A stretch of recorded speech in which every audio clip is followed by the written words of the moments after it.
Baik, halo semuanya. Perkenalkan, nama saya Riyandi, NIM 22104177713, kelas M4, Makul Metode Penelitian Bisnis, dosen pengampuh Adi Mursalim SE MM.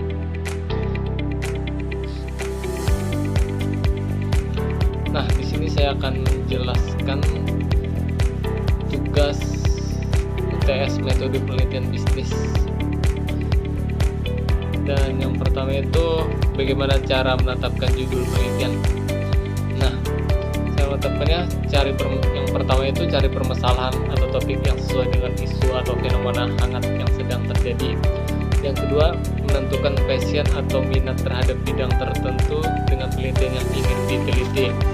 Dan yang terakhir, pergi ke perpustakaan atau ruang baca kampus untuk mencari skripsi dengan minat masing-masing. Dan selanjutnya itu ada bagaimana cara membuat latar belakang penelitian.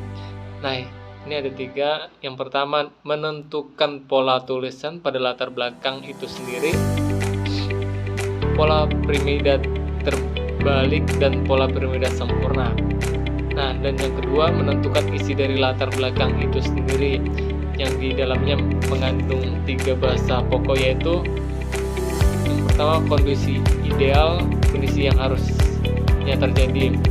Yang kedua, kondisi yang terjadi, ketidakpastian yang terjadi pada kondisi ideal. Yang terakhir, solusi yang ditawarkan atau judul penelitian yang dibahas.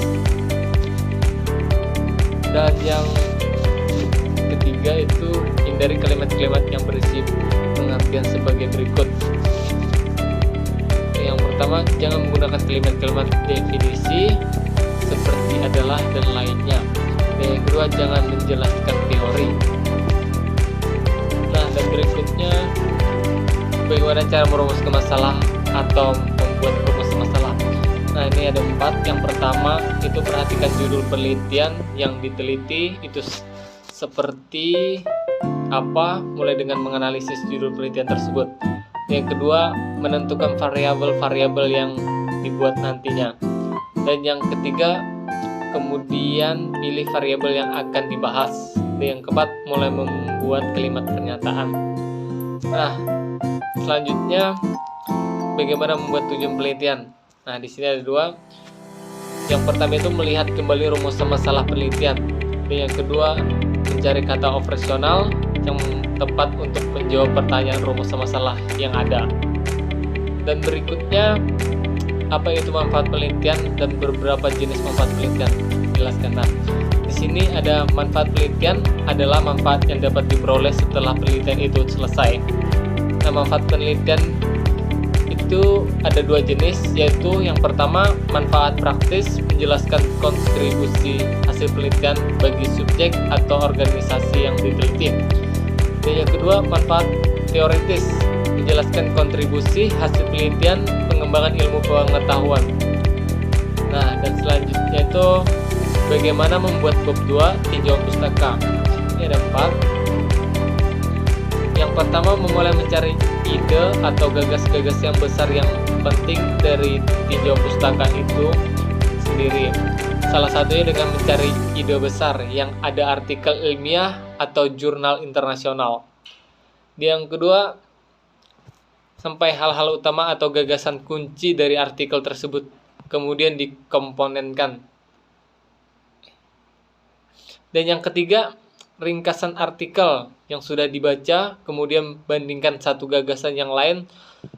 Selain itu, dikontraskan dengan mencari perbedaan dan kata kunci. Dan yang terakhir itu pilihan literatur yang berkaitan dengan tema penelitian yang sedang diteliti. Dan selanjutnya itu bagaimana membuat penelitian terdahulu. Nah, yang pertama itu kita harus mencari judul, buat pengantar, buat penelitian terdahulu yang rata-rata jumlahnya 5-8 penelitian. Terus cara penelitian terdahulu dalam 5-10 tahun terakhir. Dan yang terakhir, bandingkan penelitian yang ada dalam penelitian terdahulu itu, yang di dalamnya terdapat manfaat. Dan selanjutnya, bagaimana cara membuat hipotesis dan kerangka pemikiran. Nah, ini ada beberapa. Yang pertama itu melakukan identifikasi pada setiap variabel. Dan yang kedua mencari keterkaitan antar variabel yang satu yang lain. 3. Mencari sumber literatur. Dan keempat, melakukan pembahasan penelitian. Dan yang kelima, yang terakhir, menggambarkan dan menjelaskan kerangka pemikiran dan hipotesis. Nah, di sini itu ada link YouTube yang dimana saya dapatkan materi-materi itu dari link di YouTube. Nah, mungkin itu saja pembahasan dari saya. Sekian dan terima kasih.